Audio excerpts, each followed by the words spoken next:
Equivalent fractions. There are 28 students who want to try a canoe at camp. Find the number of students who will ride in each color of canoe. 2/7 of students will paddle in a yellow canoe. 3/14 of students will paddle in a red canoe. 2/4 of students will paddle in a blue canoe. Once again, find the number of students who will ride in each color of canoe. Use the total to find out the answer. In total, 8 out of 28 students will paddle in a yellow canoe. 6 out of 28 will paddle in red, and 14 out of 28 will paddle in a blue canoe. If I add up the red numbers, I will get my total of 28 students. Multiplying decimals. Remember that when multiplying decimals, it is important to look at how many decimal places are in the question.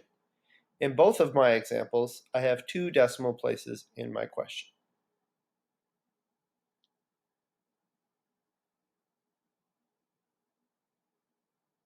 Remember to add your decimal places after you multiply. Don't try to add decimal places during the adding. Adding decimals. If you are adding 4 and 5/10, 13 and 2/10, and 14 and 44/100, remember to line up your numbers correctly. Sometimes that will mean adding a 0. You will see that here and here I added a 0 to 4 and 5/10 and 13 and 2/10. This makes adding my numbers easier. Converting units of measure.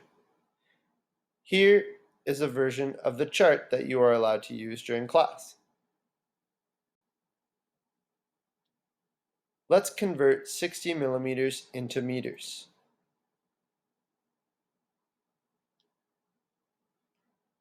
My 6 goes in centimeters, and my 0 goes in millimeters.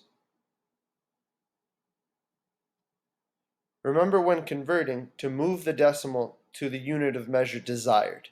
In this case, my decimal will fall under the meters. Answer: 60 millimeters equals 0 and 0.06 meters. Long division. If a carpenter needs 660 meters of tape to cover the edges of the wall, and tape comes in rolls of 12 meters, how many rolls of tape will the carpenter need to buy? I'm going to make my factor chart of 12 and divide 12 into 660.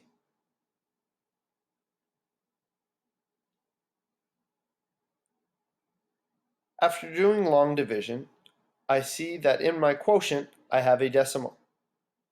Rolls of tape do not come in decimals, they come in complete rolls of 12 meters. Therefore,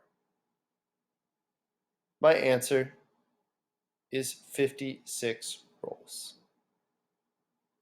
See you next time.